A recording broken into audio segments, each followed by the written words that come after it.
খুলনার ডুমুরিয়া উপজেলার ৩টি আশ্রয় কেন্দ্রের নির্মাণ কাজ প্রায় শেষ, কিন্তু সবগুলো নিয়ে অনিয়মের অভিযোগ তুলেছেন এলাকাবাসী।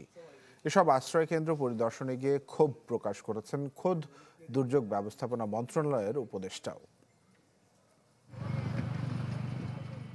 খুলনার ডুমুরিয়া উপজেলার মাগুরখালী ইউনিয়নের সালতা নদীর তীরে নির্মিত হচ্ছে দুর্যোগ মোকাবেলায় এই আশ্রয় কেন্দ্র। গেল বছরে 2টি ভবন নির্মাণের কাজ শুরু হয়, যার একটি ভবন 3 তলা এবং অন্যটি 1 তলা। 6,95,68,000 টাকা ব্যয়ে এই আশ্রয়ন প্রকল্পে বিশেষ সুযোগ সুবিধা থাকছে। দুর্যোগের সময় মানুষ ও গবাদি পশু রাখার জন্য আলাদা ব্যবস্থা রাখা হয়েছে।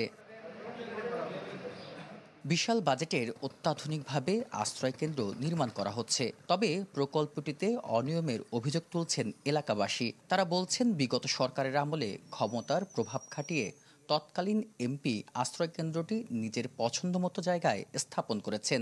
সেই সাথে তাদের শঙ্কা, সড়কের তুলনায় নিচু স্থানে ভবন নির্মাণ করায় দুর্যোগের সময় বাড়তি বিড়ম্বনায় পড়তে হবে সাধারণ মানুষের।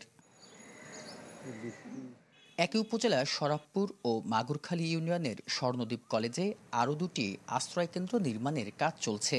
সেখানেও স্থান নির্ধারণে অনিয়মের অভিযোগ রয়েছে।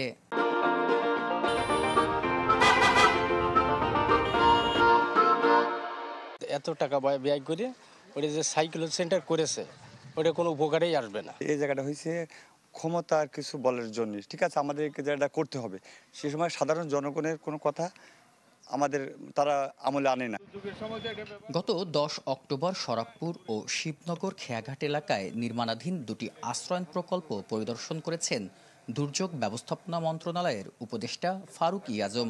সড়কের তুলনায় নিচু স্থানে আশ্রয় কেন্দ্র দেখে ক্ষোভ প্রকাশ করেন তিনি।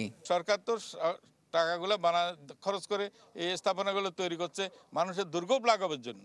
এটা নিজেই দুর্ভোগের কারণ হয়ে দাঁড়াইছে। এটাকে রক্ষা করবে কি? এবছরের ডিসেম্বরের মধ্যে 3টি প্রকল্পের কাজ শেষ হওয়ার কথা রয়েছে। বিলাল হোসেন সজল, চ্যানেল 24, খুলনা।